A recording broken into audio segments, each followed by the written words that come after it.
que regulan la apropiación del trabajo y que no ingresan y no quieren que ingresen al campo de aplicación del derecho del trabajo, que es un derecho protectivo, ¿ya? Entonces, viendo eso, vamos a tomar una clasificación de la regulación del trabajo en la historia. Esa clasificación la hace el profesor Jorge Rodríguez Mancini. Entonces nosotros no vemos, ¿no?, antigüedad, edad media, moderna, contemporánea.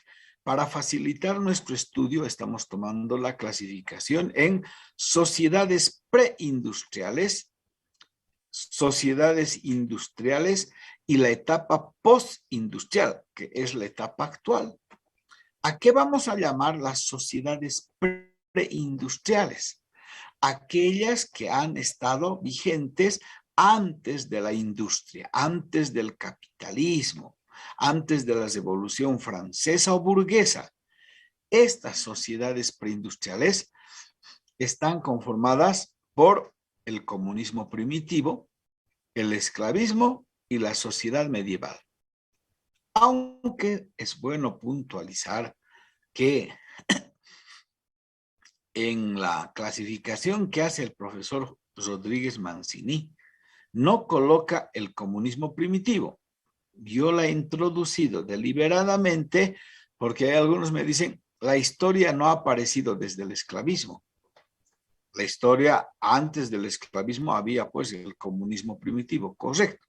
Entonces, ¿qué vamos a decir sobre el trabajo y la regulación del trabajo en el comunismo primitivo? Lo primero, ha habido el comunismo primitivo, pero y ha habido trabajo también, pero no ha habido una regulación. Entonces, en esta etapa del comunismo primitivo no hay una regulación de la apropiación del trabajo. Entonces, hacemos simplemente esa puntualización. ¿En el comunismo primitivo había trabajo? Sí, pero había regulación de la apropiación del trabajo.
¿Me confirman audio, compañeros?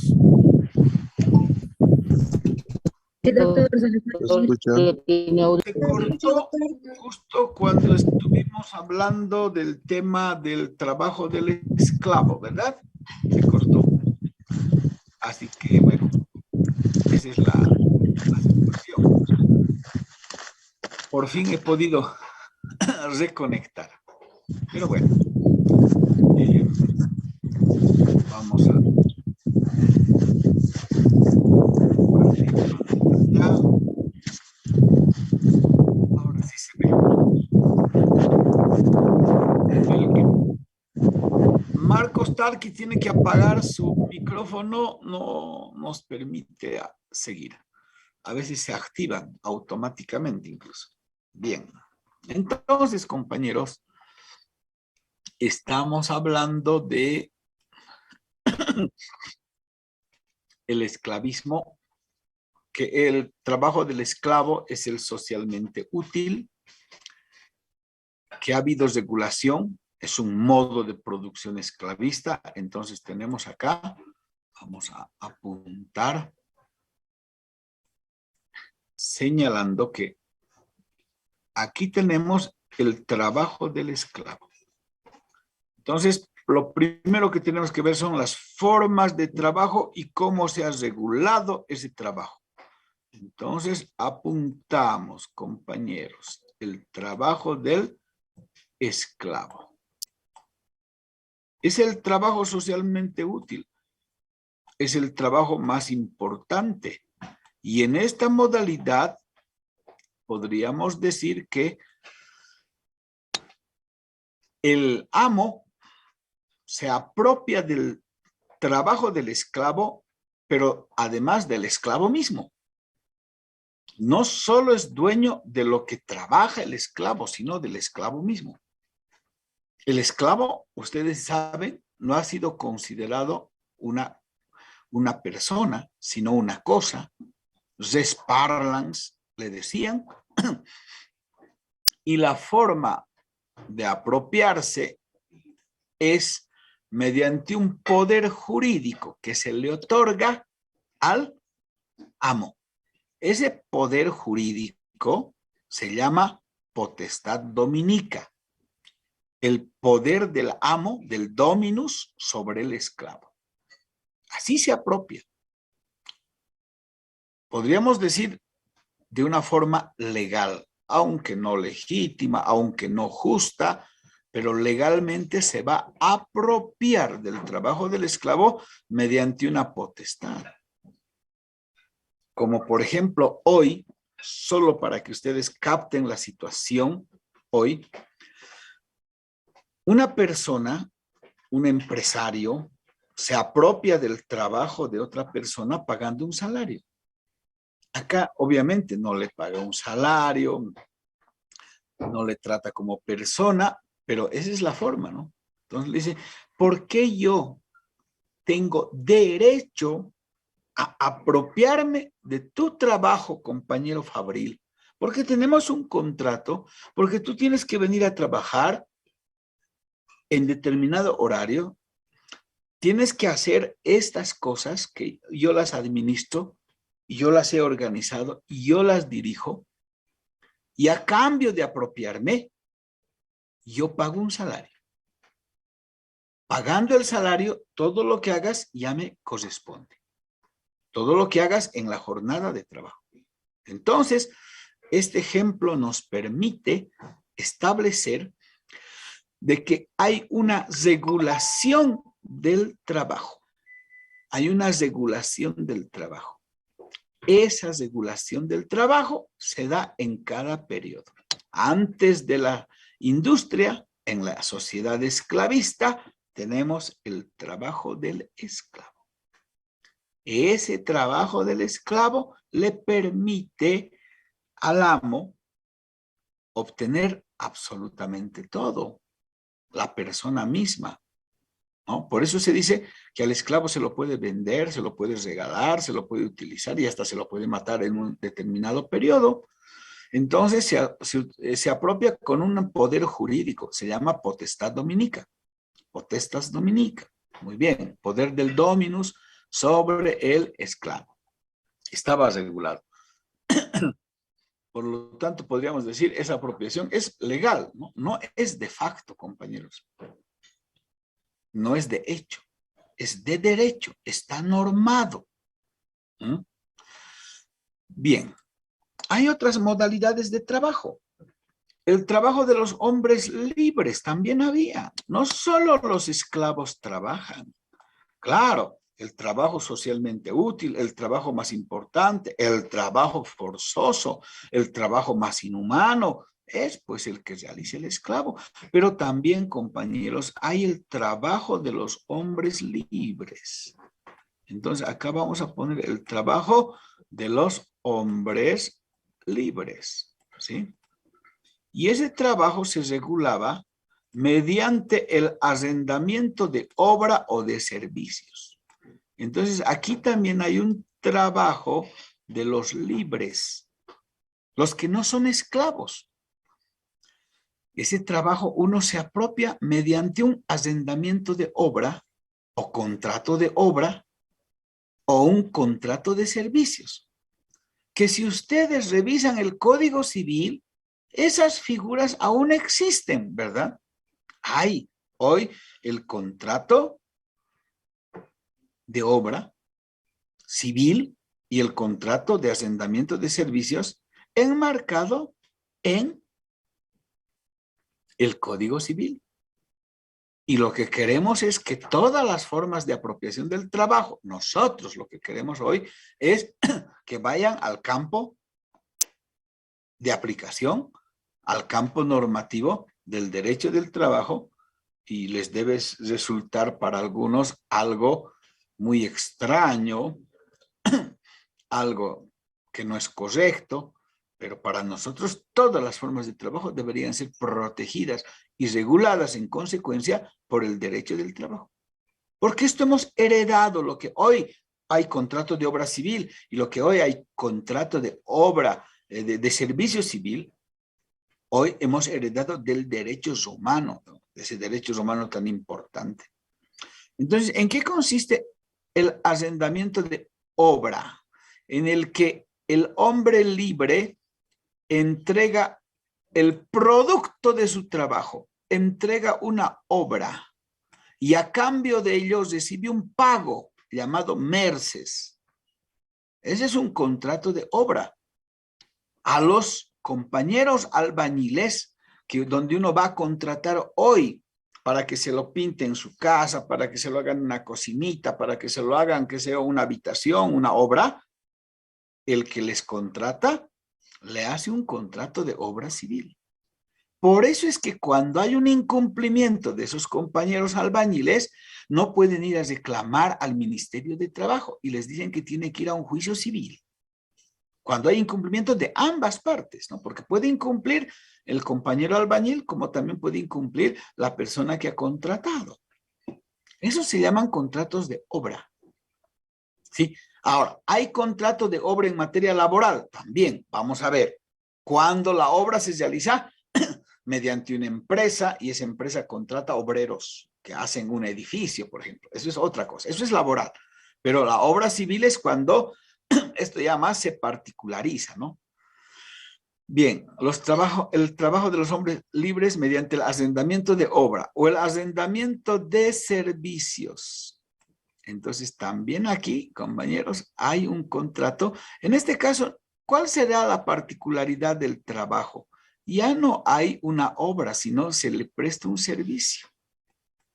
Por ejemplo, que le cuiden a un anciano en Roma. Por decirles, como un ejemplo. No le está haciendo una obra, le está haciendo un servicio. Entonces eso se llama arrendamiento de servicios y se le paga una remuneración llamada merces. Los romanos nos han legado también el contrato de cosas. Hoy habrá arrendamiento de cosas. ¿Qué dicen ustedes? A ver, denme un ejemplo. El mutuo, el comodato, doctor. El mutuo, el comodato, claro. El alquiler, ¿no ve? Me parece bien los ejemplos, el mutuo, el comodato, el alquiler. Uno contrata alquila un bien y paga el canon de alquiler.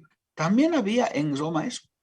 Entonces, fíjense, pero estamos hablando como regulación del trabajo ajeno, de la apropiación del trabajo ajeno.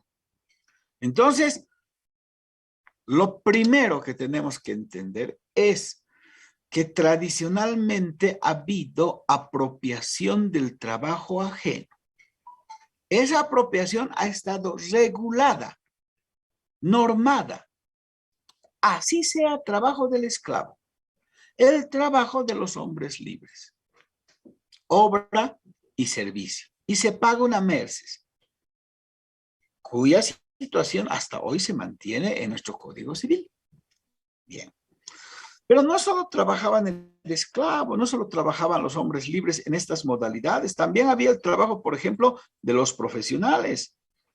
¿Qué profesiones había antiguamente? A ver, que ustedes recuerden que hayan llevado, ¿no ve? ¿Es de El doctor? trabajo de ¿cómo? Abogados.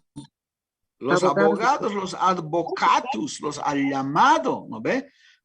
El trabajo de las profesiones llamadas honorables, porque el que realiza una obra también es un trabajo, pero se llamaban de las profesiones honorables, entre comillas. Y entonces estos señores no reciben una merced por su trabajo, los médicos, los abogados, entre los más importantes. ¿Qué reciben? Un honorario. Los hombres libres que ejercen las llamadas profesiones honorables en Roma reciben un honorario, no reciben una merced. Y hoy se mantendrá eso para calificar al pago que recibe un profesional médico, un profesional abogado. Hoy se utiliza el término de honorario. Sí, doctor, en la parte privada. En la parte Pero privada, doctor, existe, en la en parte la parte médica. privada, correcto. Cuando vamos a hacer una consulta con un abogado, le decimos cuántos son sus honorarios, no le decimos cuánto es su salario. ¿No ve? Al médico, en su consultorio, ¿cuánto es el honorario del médico por la consulta? Tanto. Muy bien. Fíjense, está regulado.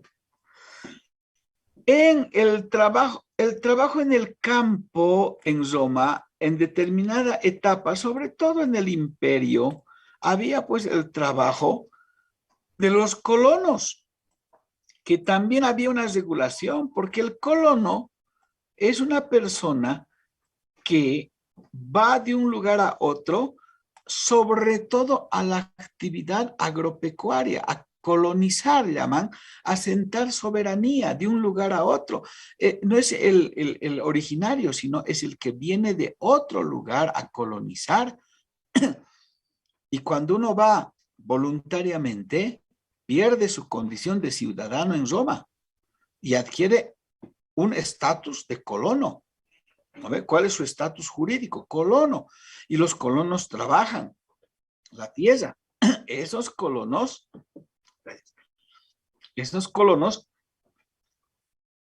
son las personas que viven adscritas a la tierra. Y así hay varias figuras en las que se van a establecer el régimen del colonato. Por ejemplo, había una figura que no siempre eran colonos, pero trabajadores de la tierra, que se llamaba el jus in agro vestigale. Jus, ¿qué significa? A ver, en latín. ¿Derecho? Derecho, muy bien. In agro, derecho al agro, derecho a trabajar la tierra, pagando un censo, una renta llamada vestigal. Es decir, yo voy a trabajar en las tierras de otra persona, me beneficio de lo que produzco, pero le tengo que pagar al dueño un censo llamado vestigal. Jus in agro vestigale. Derecho al agro, pero pagas el vestigal. O la enfiteusis, que significa, es un término griego, plantar en la enfiteusis. Entonces ahí hay el enfiteuta. Entonces ahí Tienes derecho a producir la tierra, tienes derecho a tener la tierra, pero produciendo la misma, manteniéndola activa, plantar a condición de que se produzca la tierra. Fíjense, todas esas que son regulaciones de la apropiación del trabajo por cuenta ajena, ¿ya? Entonces no se van a olvidar, compañeros, ahí está la regulación. Entonces siempre la apropiación del trabajo ha estado regulada. Desde que hay clases sociales, división de clases, los vencedores y los vencidos, los gobernantes y los gobernados, ¿no? De los poderosos y los desposeídos, se ha regulado la apropiación del trabajo. ¿Quién impone las normas? El poderoso. No va a imponer las normas el esclavo, ¿no ve? No va a decir, así que se regule mi situación de esclavo, ¿no ve? Explótame así. Por estas normas yo acuerdo contigo que me puedes matar, vender, regalar. No, el que impone las normas siempre es el poderoso. En todas las sociedades clasistas. Y hoy tenemos sociedades clasistas. Por más de que, digamos, está el movimiento al socialismo, no, es sociedades clasistas. Tendrá un tinte más popular, obviamente, ¿no ve? Que se diferenciará de esa derecha cavernaria que quiere una apropiación abusiva, agreste. Sí, eso es verdad. Entonces, así se apropiaba y así se regulaba el trabajo en la sociedad esclavista. En la sociedad medieval, una vez que cae el modo de producción esclavista y surge la sociedad medieval, la contradicción de clases no es amo-esclavo. La contradicción de clases es señor feudal, el dueño de la tierra, siervo. Y el trabajo socialmente útil, el trabajo más importante en el campo es el trabajo del siervo. Y el trabajo del siervo o la servidumbre que conocemos es obligatoria. No es voluntaria. Siervo que no trabaja, siervo que es ejecutado. Solo que no le llaman esclavo. Y las condiciones son un tanto, podríamos decir, más suaves que con relación al esclavo. Pero hay una explotación. Hay un trabajo forzoso, obligado, por parte del señor feudal frente al siervo. Y donde, al igual que en el esclavismo, las normas no son iguales para amo y esclavo, son diferentes. Hay títulos, hay privilegios normativos que le entregan al amo y lo mismo hay títulos, privilegios jurídicos que le otorgan la norma al señor feudal.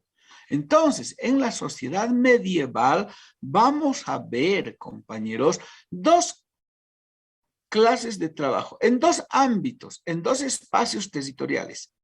El trabajo en el campo y el trabajo en las ciudades, ¿sí? Bien, entonces acá vamos a apuntarnos. Primero, el trabajo en el campo. El trabajo en el campo, ya habíamos dicho que tiene una relación social de producción en la que hay un amo, hay un señor feudal, hay un dueño de la tierra, que incluso utiliza la religión para decir que por mandato del Papa se ha otorgado el poder al rey y el rey a sus vasallos, ¿no? A sus condes, duques, archiduques y demás. Y por lo tanto, bajo esas prerrogativas jurídicas, yo soy dueño de la tierra y como tú eres siervo, tienes que servir a Dios y tienes que servirme a mí. Muy bien, yo soy el dueño de la tierra y yo te voy a dar mi tierra para que tú la trabajes. ¿Y a cambio de qué? ¿Cómo era el pago por usar la tierra del señor feudal? Primero en trabajo. Primero en trabajo. Yo trabajo en las tierras que me das y también voy a trabajar en las tierras que tienes. Te doy trabajo. Como una forma de pagar por lo que tú me has dado ese pedazo de tierra. Segundo, cuando pase el tiempo, te voy a dar en producto. Entonces, yo voy a trabajar ya todos los días en las tierras que tú me das, en las tierras que te pertenecen, y una parte de mi producción te voy a entregar.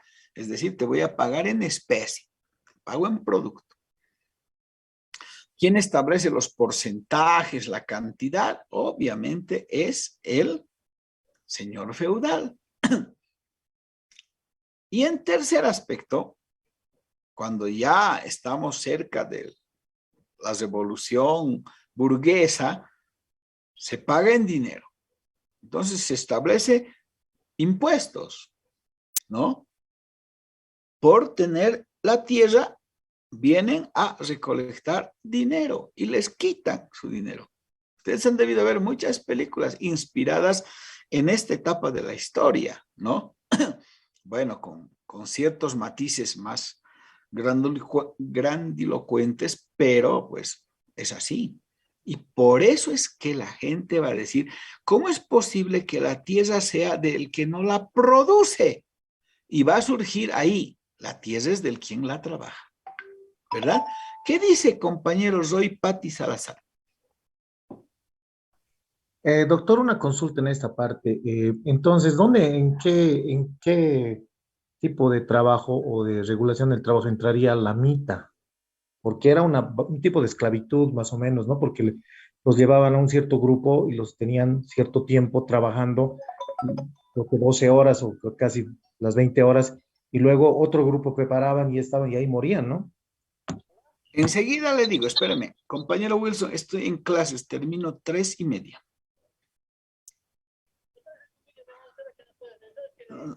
Ahorita no puedo, estoy en media clase. Yo podría, después de las 3:30, a las 4 ya estaría revisado. Hagan un cuarto intermedio. Hasta luego.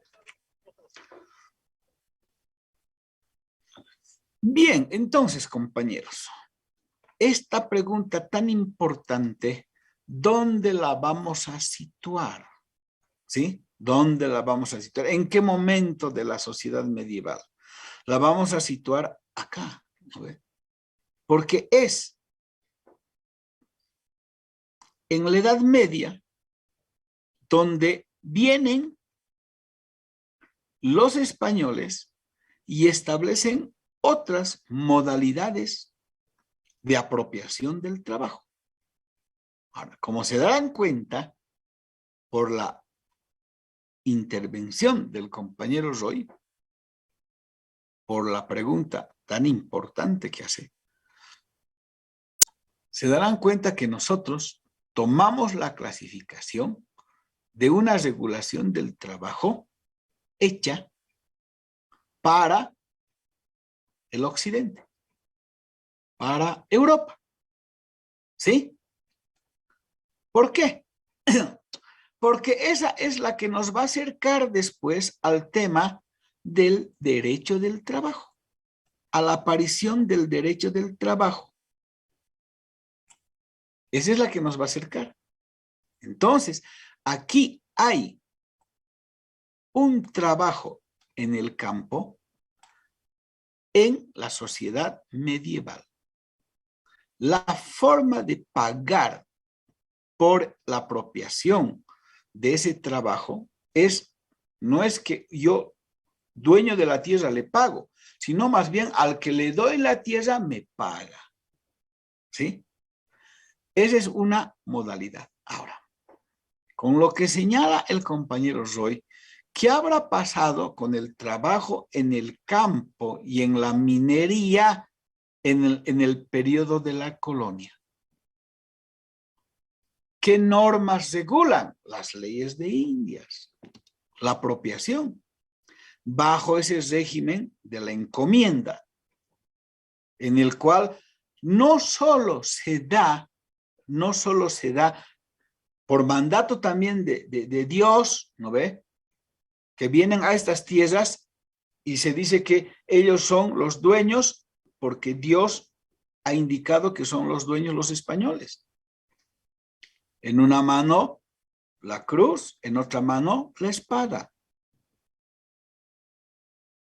Y por el desarrollo que ellos tenían, digamos, en cuanto al uso de las armas, logran someter a los hermanos originarios, aymaras, quechuas, y establecen un régimen de trabajo y de apropiación del trabajo. Entonces, eso se va a producir también en el área rural cuando se apropian de la encomienda, y en la encomienda lo que va a ocurrir es que no solo les van a dar tierras, sino les dan tierras y personas. La encomienda, ese régimen, les da, como dicen vulgarmente los textos, tierras más indios, comunidades enteras. El español es muy hábil para eso. No va a destruir la organización económica, social, sobre la forma de producción. La va a mantener porque es la mejor forma como explotar, no por respetar sus costumbres, sino porque es la mejor forma de explotar.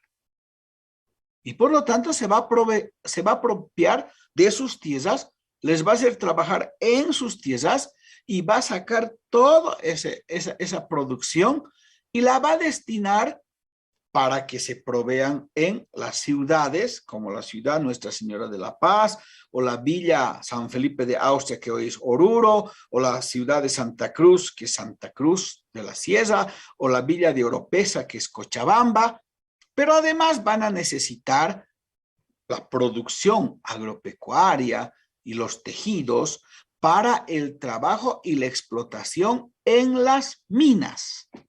Y ahí se va a establecer otra institución de apropiación del trabajo obligatoria también, servil. Muchos dicen situación similar a la esclavitud, con el trabajo de los mitayos, en la que es obligado el hermano originario a ir a las minas durante un largo tiempo, periodos establecidos, 15 años, y donde en su gran parte, pues, por los contaminantes, por el trabajo insalubre, no salen con vida, ¿verdad? Y eso va a repercutir más adelante en la regulación del trabajo en Bolivia, cuando no quieren trabajar y les obligan a sindicalizarse y les dicen que si no tienen un carnet de sindicalizado laboralmente hablando o no acreditan que estudia, entonces tienen que ir al cuartel porque son vagos y porque el trabajo es obligatorio. Trabajar, tener un oficio es obligatorio, si no eres vago y ser vago es un delito. La vagancia es un delito. Entonces, ¿y por qué se resistía? Porque no querían ir a las minas, porque ya tenían ese antecedente que el compañero Roy, de una manera tan interesante, ha establecido. ¿Se dan cuenta? Entonces también eso ocurre en la parte de la sociedad medieval, ¿no ve? Ya ingresando incluso a esta etapa, ha seguido ocurriendo a la sociedad industrial, pero en otro lugar y con otra forma de regulación, pero aún manteniendo ciertos parámetros en sentido de que yo por mandato divino soy el dueño de las tierras, soy el dueño y señor de las tierras, y hay una regulación especial que son las leyes de Indias, que aunque en algunos casos trataban con la influencia sobre todo de los jesuitas de proteger a los hermanos indígenas, no se cumplía. La ley se acata, pero no se cumple, surge ahí, ¿no ve? Ahí. ¿Verdad? Entonces, eso es lo que le puedo decir, compañero Roy. ¿Está satisfecha la pregunta? Sí, doctor, gracias. No, gracias a usted por preguntar. Entonces, ahí está el trabajo del campo. Entonces, necesitábamos, pues, al igual que en la colonia, acá en Europa, la producción. ¿Para qué? ¿Para qué necesita uno la producción de alimentos? Para mantener a su corte ociosa, para mantener al clero, y para mantener a su ejército, ¿no? Del mismo cuero salen las correas. Yo te voy a someter con mi ejército, y además voy a defender mi espacio con mi ejército, pero tú eres el que vas a producir para ellos. Entonces, almacenan pues en los silos, ¿verdad? Todos los productos, ¿no?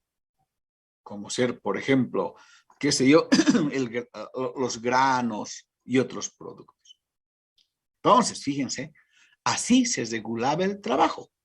La contradicción social es amo, señor feudal. ¿Cuál sería la contradicción social en la colonia? Pues igual, español, originario o lo que llamamos indígena, donde el español es el dueño y el indígena, que era el dueño originario, es el que tiene que trabajar para ellos, ya sea en el campo o en las minas. Y si va a las ciudades, en la servidumbre, ¿verdad? Muy interesante. Así está establecido.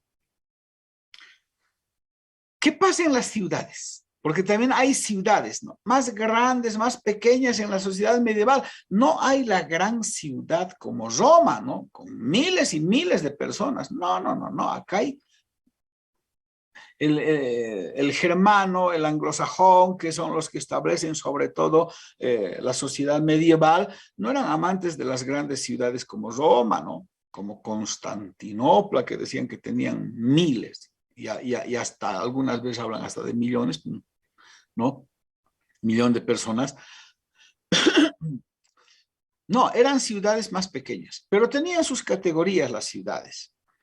Habían ciudades diocesanas, ciudades sufraganas, por su importancia, más grandes, más pequeñas, ¿sí? Más grandes, más pequeñas.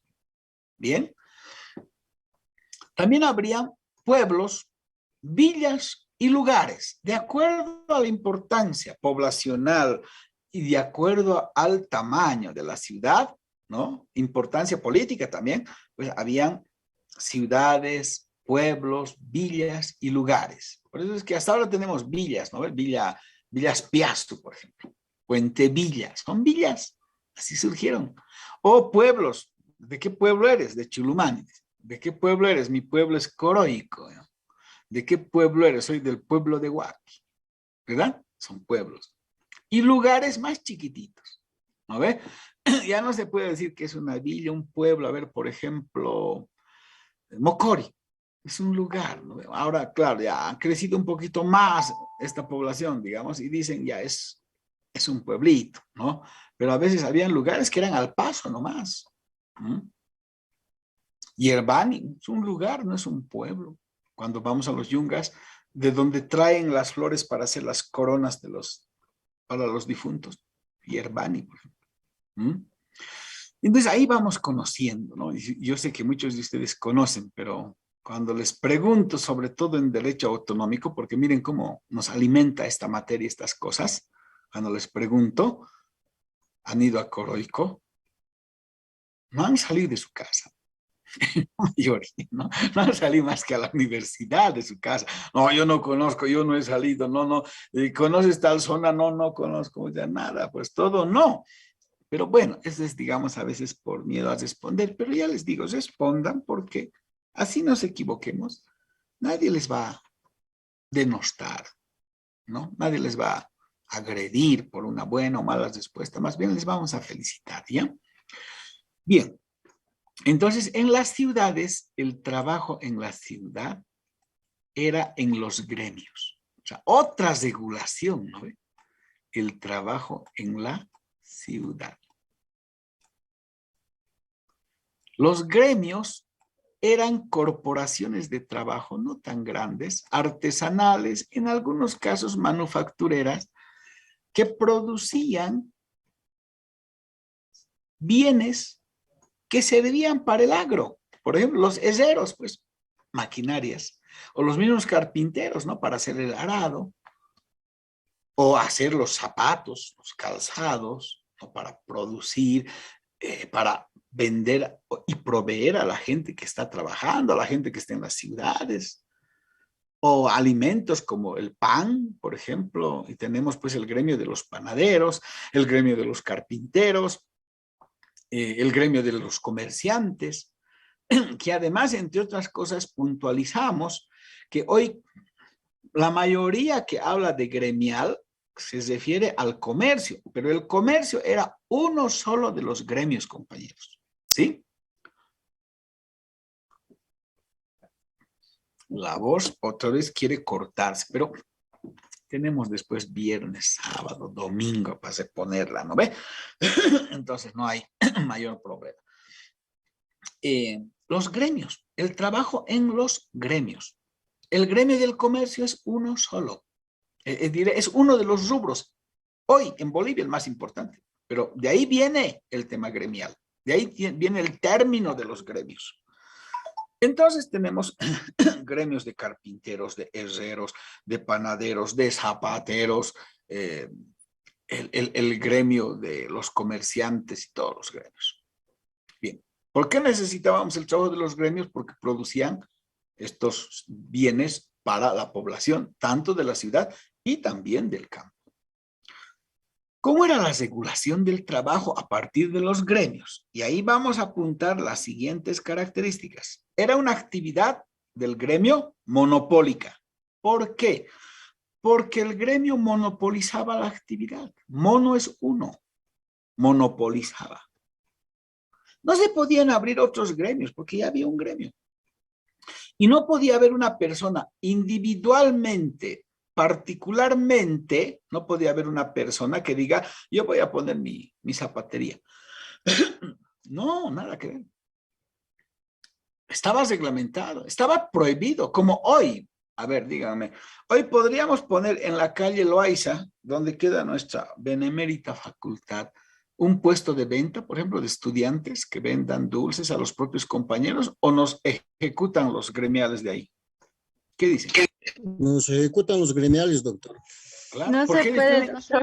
No se no puede. se puede, ¿no? Porque tienen su asociación. ¿Qué se llama su asociación? Asociación de Vendedores de Dulces y Pastillas de la calle Loaiza, así se llama. Y tienen personería y tienen reconocimiento. Entonces, por esta actividad monopólica, no se podía ejercer fuera del gremio una actividad. Entonces, tiene una característica que es monopólica. Contra eso, pues, va a haber la libertad de trabajo después que aquí tienen, compañeros. Por eso es revolucionario, ¿no? Bueno, es monopólica. Segundo, está reglamentada. Es una actividad que tiene reglas sobre cómo trabajar. Tiene su reglamento. El trabajo está reglamentado. Incluso, digamos, el día de descanso, por ejemplo. Ahí tengo un librito de Héctor Hugo Barbagelata. No sé dónde está mi profesor Héctor Hugo Barbagelata. Un profesor uruguayo, muy importante. Me compré un librito cuando fui a Uruguay. Y ahí dice, por ejemplo, el derecho al ocio, él llama al descanso, el derecho al descanso de los fines de semana, ya estaba reglamentado en la sociedad medieval, dice. En los gremios se establecía cuáles son los días laborables y los días no laborables, que después ya se va a poner en el derecho del trabajo, ¿no? Con una visión así más protectora todavía. El derecho al descanso. ¿Y por qué se tenía que descansar ese día? Ah, porque teníamos que ir pues a hacer el culto al Señor, a Dios. Había mucha influencia de la religión. ¿Y qué otro día se descansaba? Ah, el día en la que es la festividad del gremio. Y los gremios están identificados con sus santos, ¿sí o no? Por ejemplo, el santo de los panaderos, ¿quién sabe? San Nicolás. San Nicolás, ¿no ve? El santo de los carpinteros. San José. San José, ¿no ve? ¿Y el santo de los vendedores de comida? No me dirán sanguchito. No, ¿no ve? Esa es una broma, ¿no? Sanguchito. Bueno, San Lorenzo de los Herreros, por ejemplo, ¿no? Y así hay santos. Bien. Entonces, fíjense ustedes. Había reglamentación, no solo monopolio, se reglamentaba. Dirección y gobierno. Claro, alguien dirige. ¿Quién dirige? El dueño del gremio. El dueño del gremio es el que dirige, establece la organización del gremio, cómo se trabaja, porque es el dueño y es el que se apropia, pero también a su vez es el más capacitado, es el maestro. ¿Y actualmente utilizamos la palabra maestro? Sí, ¿no ve? En el gremio del comerciante se llama maestro mayor o maestra mayor. Entonces, ahí está. ¿Mm? Cuando vamos a ver una construcción por ahí que están haciendo bonita, mira que había un albañil, me gustaría que así me lo hagan, ¿no ve? Entonces vamos y hablamos con los hermanos albañiles y les decimos, maestrito, les decimos, ¿tú eres el maestro? No, yo no soy el maestro, el ayudante nomás soy. El maestro ha ido a comprar material, dice. ¿Cuándo va a estar? Mañana está a las 8 el maestro. Hay una dirección, hay un gobierno de la actividad gremial.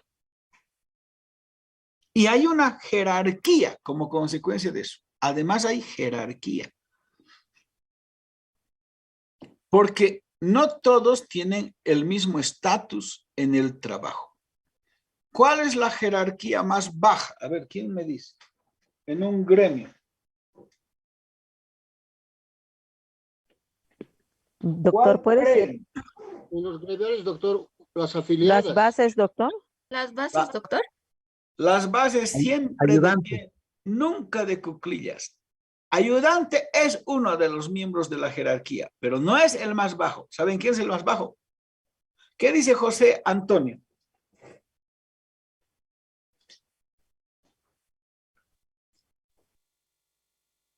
¿Mm? ¿Qué dice José Antonio? ¿Cuál sería? A ver. Peón, doctor. El aprendiz. El aprendiz. Esa es la punta más baja del gremio. El lugar más bajo del gremio. ¿No sería el ayudante? No, el aprendiz. ¿Por qué? Porque el aprendiz no gana ni siquiera un salario, una remuneración, una retribución, hoy hablando incluso. Y miren cómo en el artículo 28 de la Ley General del Trabajo hay el contrato de aprendizaje para un oficio o industria. ¿Puede ser doctor pasante? En la Esa parte es también jurídica. una modalidad de aprendizaje, ¿no ve? En este caso, cuando uno dice, yo tengo los aspectos teóricos y los prácticos voy a hacer como pasantía. Y como no hay remuneración, ustedes hacen esto como modalidad de egreso. No son considerados trabajadores cuando hacen la pasantía, sino son pasantes, aprendices. Hoy modernamente se llama contratos para la formación, pero ya es para la formación profesional. Saben la teoría, les falta reforzar la práctica y ¿qué hacen? Una pasantía donde van a aprender cosas prácticas en base a la teoría que han aprendido, que no debería darse esa situación, porque aquí tenemos que aprender teoría y práctica, y lo que van a hacer es ser mensajeros del jefe en la pasantía, ¿sí o no? Y algunas cosas aprenderán, pero la mayoría son sus mensajeros. Y no aprenden en gran parte al ejercicio mismo de la profesión, pero es la modalidad más fácil de obtener el título en la carrera de Derecho al menos. ¿Sí o no? Así de claro. Entonces, ¿a los pasantes les pagan un sueldo? No.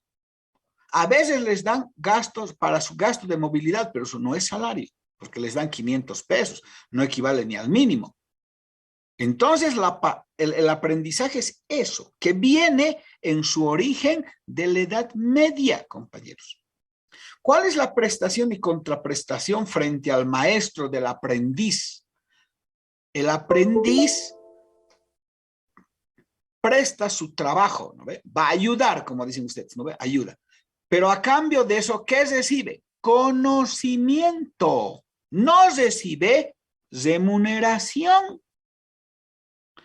El patrono se obliga a enseñar práctica, por sí o por otro, un oficio, como ser carpintero, o industria y utilizando el trabajo del que aprende. Claro, yo le enseño, esa es mi prestación, y la contraprestación es que yo uso su trabajo. Por eso dice hoy la ley laboral con o sin retribución y por un tiempo que no podrá exceder 2 años. Claro, hoy dice con o sin retribución. En la Edad Media era pues sin retribución.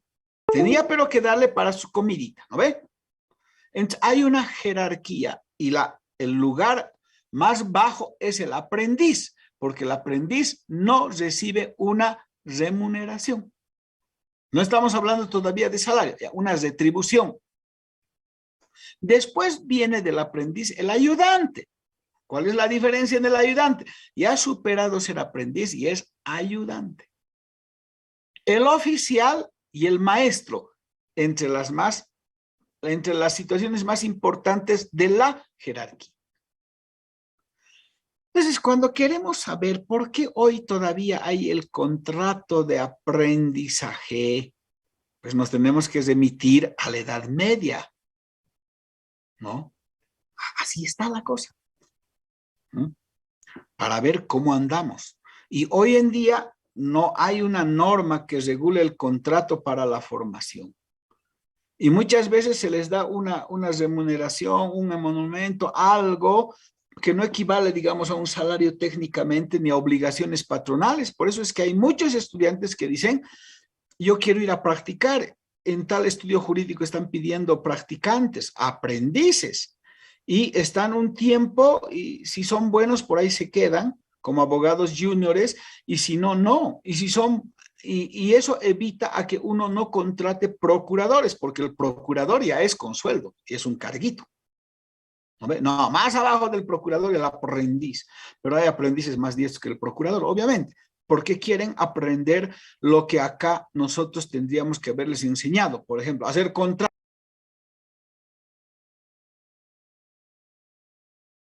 hacer cálculo de beneficios sociales, pues vamos a aprender a hacer cálculo de beneficios sociales. Ahora estén ustedes también, compañeros, que capten eso y no estén diciendo después quiero ir a aprender porque es un trabajo gratuito, por un beneficio en práctica, en conocimiento, ¿sí?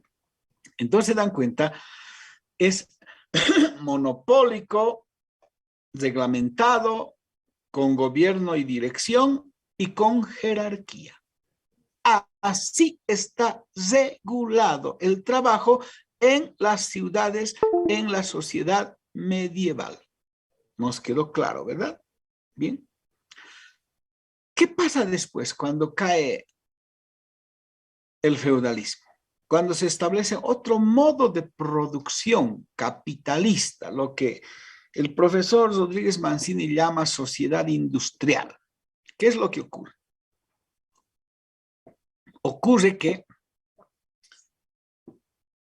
las relaciones sociales de producción o el modo de producción capitalista se basa en el hecho de que, primero, hay una revolución industrial, hay un desarrollo de la industria a partir de la máquina de vapor. La industria se desarrolla grandemente las ciencias y las artes, ya no hay ese impedimento de la religión que oscurantizaba el conocimiento, el desarrollo de las ciencias, de las artes, bajo el manto de la iglesia oscurantista, sino que se dispara todo. Hay la máquina, hay la gran industria. ¿Y qué es lo que ocurre ahí?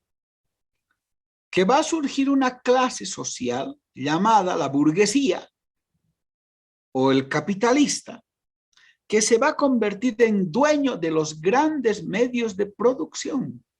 El capitalista es eso, el dueño de los medios de producción, es el dueño de la fábrica. Y en contrapartida va a surgir el obrero, el proletario, que es el que va a trabajar en esos medios de producción y va a producir con el apoyo de la industria socialmente. La producción ya no es tan individual, tan personalizada, tan manual, tan manufacturera, tan artesanal como en la sociedad medieval, como en el gremio medieval. La producción es social, es a gran escala. ¿Y eso quién lo hace? El proletario, que vende su fuerza de trabajo a cambio de un salario. Ahí se va a establecer la palabra salario, aunque su origen viene de mucho más antes de sal, ¿no? Que se pagaba a los sirvientes, a los dependientes en sal, en producto. Pero acá no se va a llamar sal, sino se va a llamar salario, la remuneración que recibe el obrero, el proletario, el que trabaja en la industria, el que vende su fuerza de trabajo como una mercancía. ¿Y por qué decimos que vende como una mercancía? Porque está sujeto a la ley de la oferta y la demanda. Es una ley económica. Y conforme a las normas del derecho civil. No se olviden que la Revolución Francesa implica el surgimiento de dos clases importantes. El capitalista, dueño de los medios de producción, y la clase obrera, la que va a trabajar en esas industrias. ¿Quién impone las condiciones de trabajo? El capitalista. ¿Quién impone el salario? El capitalista. El horario, las condiciones, la reglamentación, las multas y sanciones. ¿Quién impone? El capitalista. ¿Y quién trabaja? El obrero. Y para eso se van a basar en los principios de la Revolución Francesa o burguesa. ¿Cuáles son esos principios? Libertad, igualdad y fraternidad. Claro, libertad, porque en la sociedad medieval no había pues libertad de trabajo. Aquí sí.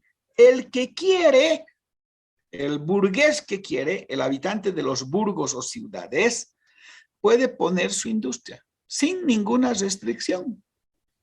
Y por lo tanto, todos somos libres. Ya no hay aquí esclavo, amo, ya no hay aquí señor feudal, siervo. No, todos somos libres.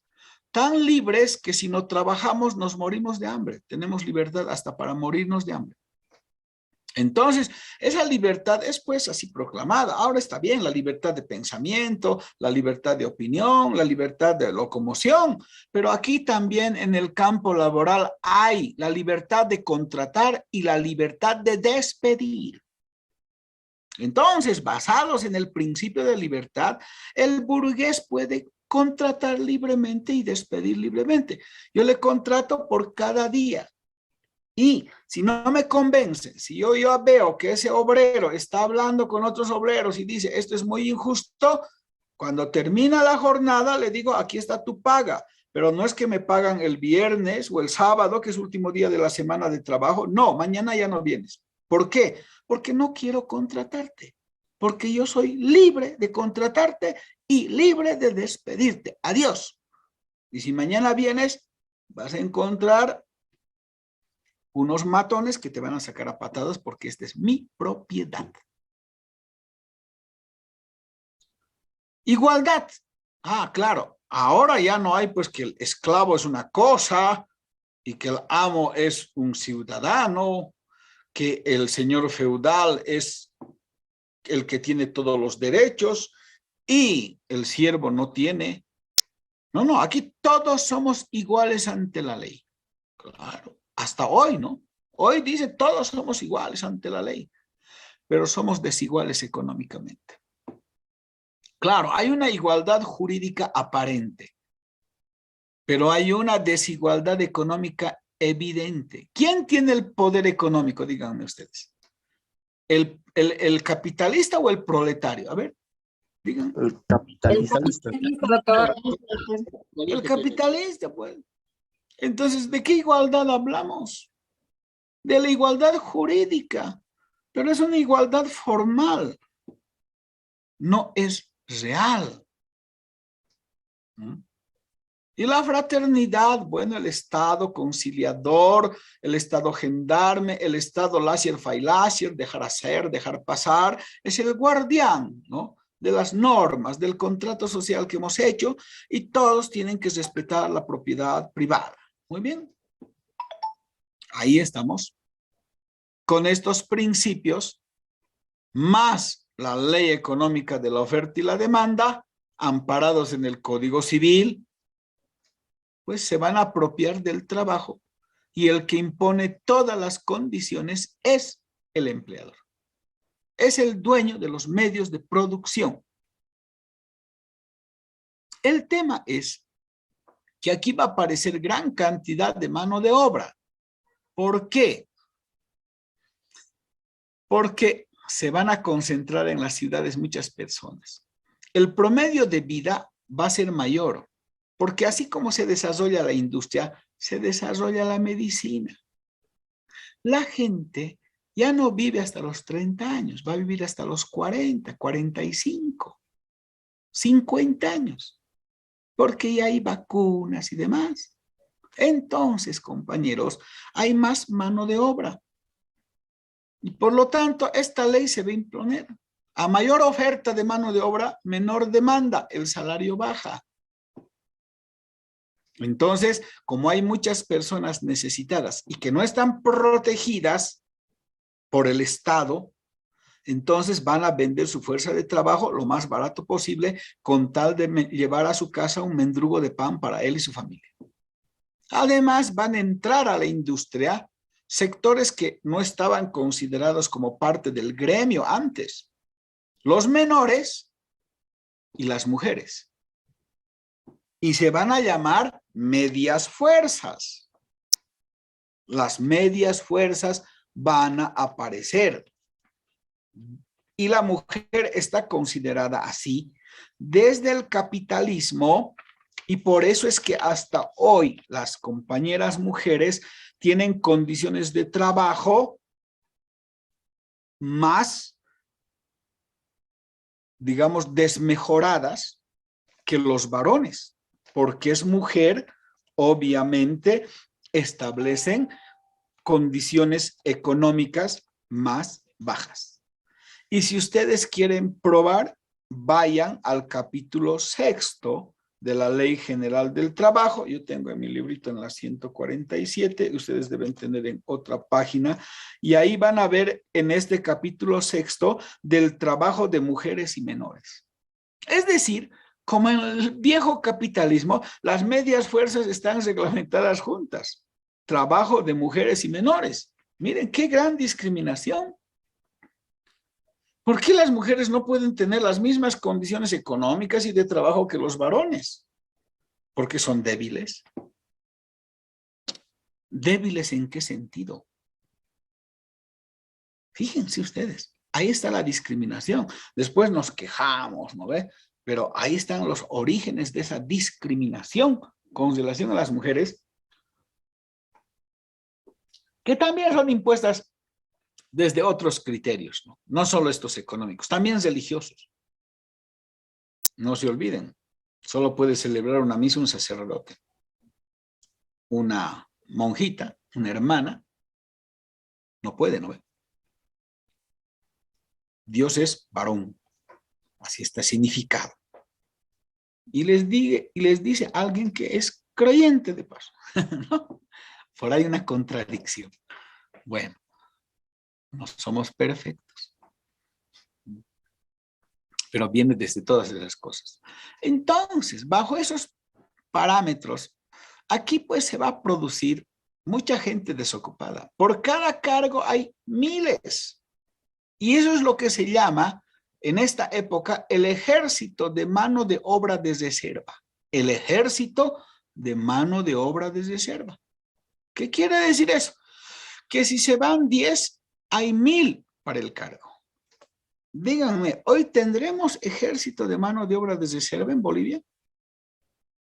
No, doctor. ¿No? ¿No hay desocupados? Sí, doctor, tenemos. Sí, doctor, hay. Depende de Tenemos. las áreas, doctor, depende de las áreas, los espacios, de acuerdo a la capacidad, al conocimiento de las personas, ¿no? A las profesiones. Está muy bien. Ahora, una consulta, Roy. ¿En qué área no habría, por ejemplo, desocupados?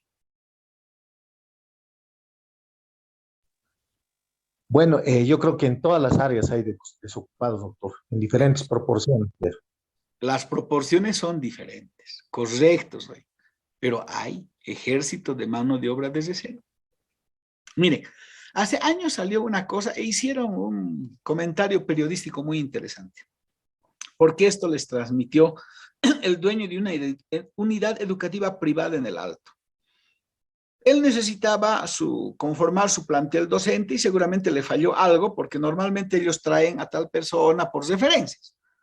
Pero dijeron, necesito para el cargo de profesor no sé de qué materia, un profesor. Y sacó en el periódico. Se arrepintió de haber sacado el periódico. 700 personas a la convocatoria para un cargo. Llegó a recibir. Eso es ejército de mano de obra de reserva. 700 para un cargo de profesor. Porque hay profesores que tienen su ítem, trabajan en la mañana y en la tarde pues quieren trabajar. Y otros trabajan incluso en la noche, quieren en la mañana y así, ¿no? Entonces, para incrementar sus ingresos, para tener mejores condiciones de vida, 700 personas. Ustedes dirán, yo estoy estudiando pero derecho. Futuros colegas. Hay miles de colegas que incluso no ejercen su profesión porque no les da para vivir. A veces la profesión libre es más agreste. No les contratan, van a siempre escuchar decir hasta despectivamente, lo cual no es correcto, que en el Alto te hacen memoriales hasta 10 pesos o hasta por 10 pesos. Acá abajo también, igual así. No solo es en el Alto, ni mucho menos. Y en el Alto hay profesionales tan capaces como acá. Es más, no hay diferencia, pues nosotros vamos también al Alto, ellos vienen acá. Yo tengo algunos procesitos en el Alto. ¿Mm? Y hay compañeros que han estudiado en la UP o viven en el Alto también. No depende de que uno estudie en una u otra universidad, depende de la capacidad. Yo he conocido a muchos compañeros que estaban haciendo su profesión, pero tenían su oficio. Y créanme, se han quedado en su oficio. Tengo un amigo que ha fallecido, por ejemplo, ha llegado a tener el título, era peluquero. Y le digo, ¿por qué no? Ya te pones a ejercer, papá. ¿Sabes qué? Me dice, gano más de peluquero. He intentado hacerlo de abogado, no hay. Y yo todavía tengo obligaciones con mi familia. Así que me he dado el gusto, he salido, como decimos, pero de peluquero gano más. Y hay otros abogados que están de taxistas, de librecambistas. Entonces, ¿qué es lo que hoy yo les recomiendo para que no tengamos este problema? Aprender, no solo vencer la materia. Ahorita es lindo. O la otra va a ser que se metan al partido político y a veces puedan estar en un círculo de corrupción, que a nadie les recomiendo, les sugiero, ni quisiera que hagan eso. ¿Faltan abogados? Sí, los buenos. ¿Mm? Siempre van a tener trabajo. Y además ataquen las áreas de trabajo, que no solo es ejercicio de la profesión libre. La carrera judicial, llevada honestamente, también es un área importante, pero también la investigación. La investigación jurídica es importante, se necesita hacer mucha investigación jurídica, ¿no? Y mejor si hacemos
Se salió el doctor.